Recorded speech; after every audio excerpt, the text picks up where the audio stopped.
Hello, hi guys. I'm Yuvraj, and today I will talk about India's forest crisis. आप सभी ने PM Modi ji की वो अपील तो सुनी ही होगी। चलिए देख लेते हैं 7 पॉइंट कौन से हैं। सबसे पहली अपील, वाह वाह वाह वाह वाह वाह जी वाह, गोल्ड मत खरीदो 1 साल के लिए।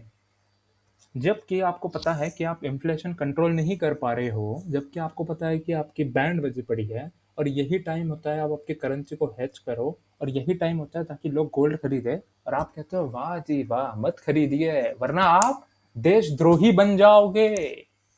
दूसरा है कि आप फॉरेन ट्रैवल अवॉइड कीजिए, डेस्टिनेशन वेडिंग मत कीजिए।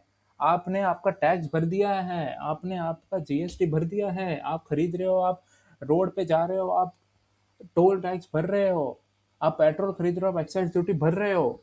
ये सबके बाद भी आपकी ड्यूटी खत्म नहीं होती है जनाब, अभी तो आपकी ड्यूटी शुरू होती है। वाह।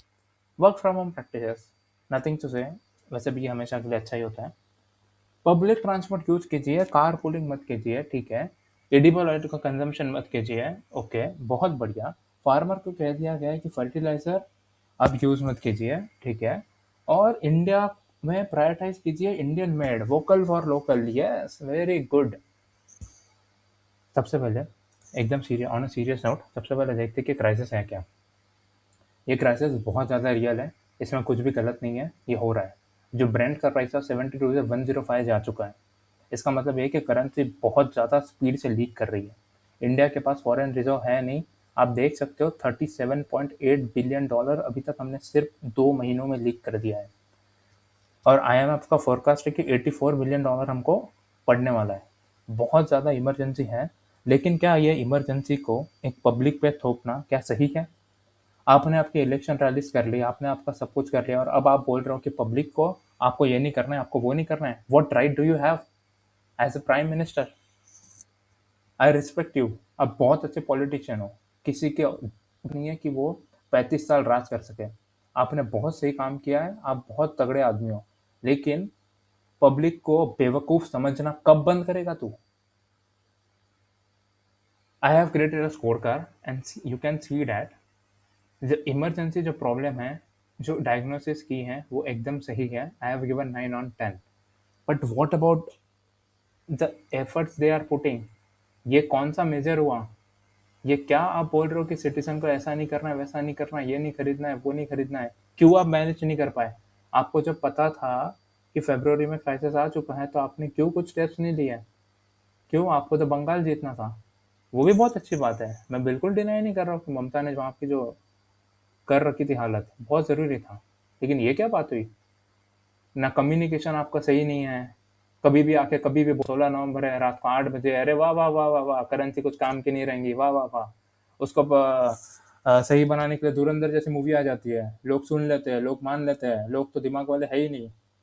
अरे वाह जी वाह, मोदी जी ने तो पाकिस्तान से पैसा आ रहा था इसलिए डिमोनेटाइजेशन कर दिया, ओ हो, great, very great. Now I will talk about miss direction. ये इतना ज़्यादा मिस डायरेक्शन हो चुका है, आप बोल रहे हो कि पब्लिक को ऐसा नहीं करना है, वैसा नहीं करना है। इस वजह से जितना मार्केट पैनिक हुआ है, लोगों के वहाँ पे कितने करोड़ों जा चुके हैं, एफडीआई जा चुका है, एफडीआई ने 21 बिलियन डॉलर का इन्वेस्टमेंट ले लिया है, एफआईआईज ने। वो इन्वेस्ट करने के लिए रेडी नहीं है, एफडीआई आपके कम हो चुके हैं, और आप और डरा रहे हो उसमें, ताकि सिचुएशन और खराब हो। मैं सबसे पहले एक स्पीच पे जाना चाहूंगा मोदी जी के, अब ये सुनिए। साथियों, ऐसे ही खाने के तेल का भी है, इसके आयात के लिए भी बहुत बड़ी मात्रा में हमें विदेशी मुद्रा खर्च करनी पड़ती है। हर सर इतनी अच्छी बात कही आपने, इतनी अच्छी बात कही आपने, इतनी अच्छी बात कही आपने, आप तो सबको हेल्थ फ्रीक बना रहे हो। सर तेल कम खाइए यार, वैसे भी क्या हेल्थ के लिए अच्छा होता है, तेल कम खाइए। हमको इंपोर्ट करना पड़ता है तेल। क्यों इंपोर्ट करना पड़ता है? क्योंकि India is the largest agriculture economy. क्यों इंपोर्ट करना पड़ता है? क्योंकि हमारे पास बहुत अच्छी जमीन थी खेती की। क्यों इंपोर्ट करना पड़ता है? क्योंकि हमारे पास इतनी अच्छी जमीन थी, इतनी अच्छी जमीन थी कि हम तो संभाल ही नहीं पाए उसको। हम तो एक तेल भी नहीं बना सकते ज्यादा क्वांटिटी में, है ना। हमारे को तो प्रोजेक्ट देना है, हमको तो रोड्स बनाने हैं, हमको तो डैम्स बनाने हैं, ताकि हमको करप्शन करना है, ताकि उसमें हमको पैसा खाना है। एक रोड आपसे बन नहीं सकता। एग्रीकल्चर की आप जमीन रोड में और रिजर्वायर में ले लेते हो, उसमें भी आप सब तोड़ फोड़ करके रखते हो, 4 दिन आपका रोड टिकता नहीं है और आप बोलते हो कि हमारा प्रोडक्शन नहीं होता है। आपने पहले ही बहुत सारे फर्टिलाइजर इंपोर्ट किए, आपको 10 साल पहले नहीं समझ में आया था जब आप 2014 में आए थे ऑर्गेनिक फार्मिंग के बारे में, तब नहीं समझ में आया था कि हम लोग इतना ज्यादा फर्टिलाइजर इंपोर्ट कर रहे हैं, हम लोग इतनी ज्यादा डिपेंडेंसी है, हम लोग क्या फर्टिलाइजर नहीं बना सकते? पहली बात तो फर्टिलाइजर यूज नहीं करना चाहिए इतना, और उसके बाद यूज कर रहे हो तो इंपोर्ट करके यूज कर रहे हो, मतलब उसमें भी आप बाहर पे ही डिपेंडेंट हो। क्यों? जब आपके पास जमीन है, जब आपके पास रिसोर्सेज है, पर आपके पास लोग ही नहीं है ना। आपको सिर्फ भाषणबाजी आती है सर। लोगों को आप बोल दीजिए ऐसा मत कीजिए, वैसा मत कीजिए, लोग ही गलत है, कांग्रेस गलत है। सर आप क्या सही कर रहे हो? आप सिर्फ इंट्यूशन दे रहे हो लोगों को कि सब कुछ सही हो रहा है। मुझे तो नहीं लग रहा 4 महीने से आपने क्या किया है। आपका ही पुराना स्पीच सुन लीजिए। साल का रिपोर्ट कार्ड के कुछ ही घंटों में उन्होंने देश में जिस प्रकार से पेट्रोल के दाम बढ़ा दिए, ये दिल्ली सरकार की शासन चलाने की नाकामयाबी का जीता जागता सबूत है। देश की जनता, हमारे व्यापारी जो माल बाहर चलाते हैं, इस बोझ को सह नहीं पाएंगे। इवन भारत सरकार जो चीजें लाती है, भेजती है, उसको सहना मुश्किल होता है। और दिल्ली की सरकार जवाब नहीं दे रही है कि नेपाल का रुपया कोई प्रॉब्लम नहीं है, बांग्लादेश की करेंसी को कोई प्रॉब्लम नहीं है, पाकिस्तान की करेंसी को कोई प्रॉब्लम नहीं है, श्रीलंका की करेंसी को कोई प्रॉब्लम नहीं है। हमारे अड़ोस पड़ोस में छोटे छोटे छोटे देशों को भी डॉलर के मुकाबले में कोई नुकसान नहीं हो रहा है। देश जानना चाहता है प्रधानमंत्री। बराबर है सर, देश जानना चाहता है प्रधानमंत्री श्री नरेंद्र कुमार मोदी जी। क्यों 95 हो गया सर, क्यों 96 हो गया, और क्यों सेंचुरी मारने वाला है सर? क्यों?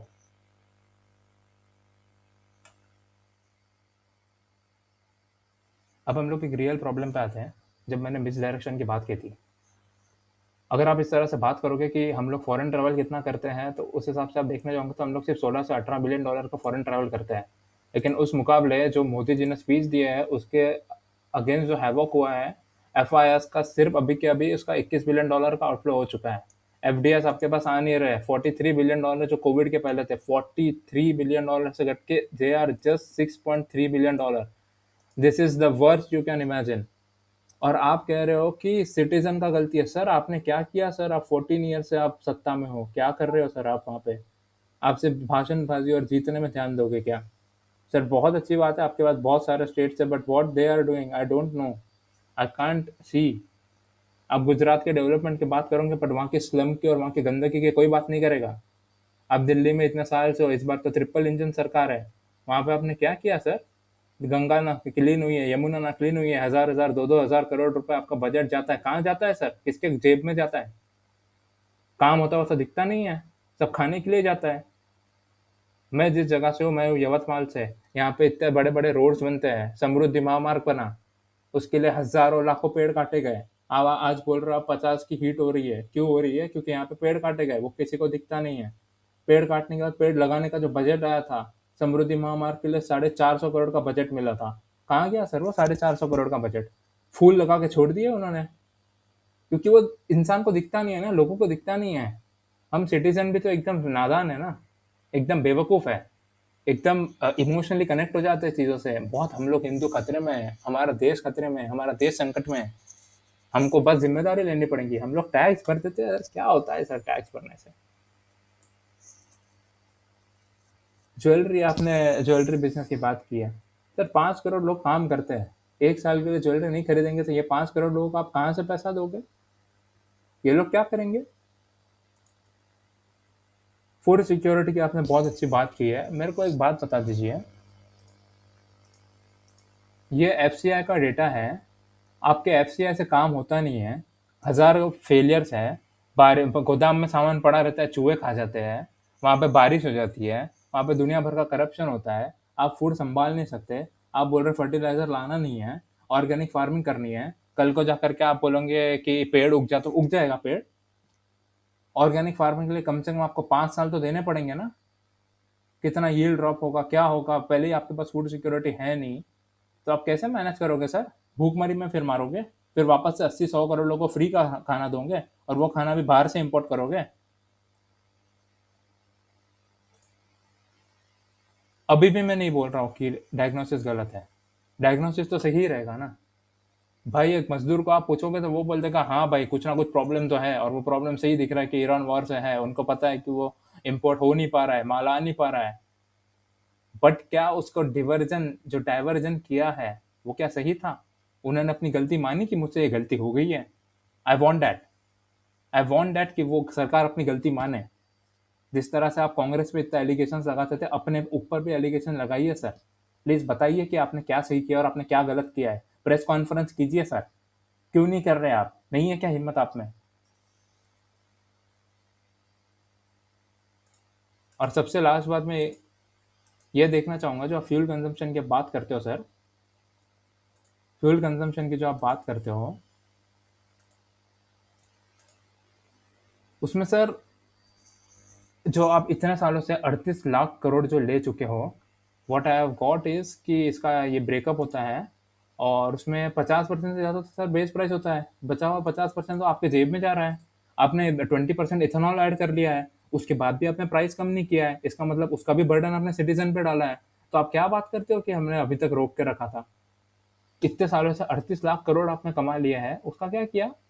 और आप फ्यूल कंजम्पशन की बात करते हो तो एक इंडिविजुअल, एक आम आदमी जितना फ्यूल कंज्यूम करता है वो होता है सिर्फ 3%। आपके 2 कौड़ी के 2% जो पॉलिटिशियन है ना, वो हर दिन का 80 लीटर यूज करते हैं, हर दिन का 96 से 97% वही यूज करते हैं। सर प्लीज कंट्रोल कीजिए ना सर। आप प्राइवेट जेट से मत जाइए। आपके सीएम को समझा दीजिए, आपके थोड़े बहुत काम करने वालों को समझा दीजिए। वो दो आपने जो वीडियो डाल दी कि 2 गाड़ी से मोदी जी जा रहे हैं, अरे वाह वाह वाह, सब न्यूज चैनल ने चला दिया, अरे वाह वाह, कॉन्वर्साइज कम हो गया। अरे सर इलेक्शन का दिखाइए ना सर। इलेक्शन के पहले तो आप जोरदार तरीके से मस्त भाई की काम कर रहे थे, तब तो कोई भी क्राइसिस नहीं था। जैसे ही इलेक्शन खत्म हुआ है अचानक से सब एकदम बिगड़ गया इस मामला। ये मत खरीदिए, गोल्ड मत खरीदिए, फर्टिलाइजर मत खरीदिए। Very good, very good, very good sir, very good, very very very very very good. इसका हिसाब दीजिए सर, पीएम केयर फंड्स का हिसाब दीजिए। खैर कोई ना, मैं कौन ही होता हूँ कुछ बोलने वाला। मैं सिर्फ वीडियो बना सकता हूँ और कुछ नहीं कर सकता हूँ मैं। कोई राइट नहीं है, कोई अथॉरिटी नहीं है मेरे पास। और अगर 2 चीज़ें बोल दी तो शायद मैं आपको जेल में मिलूंगा। खैर चलिए, बाय।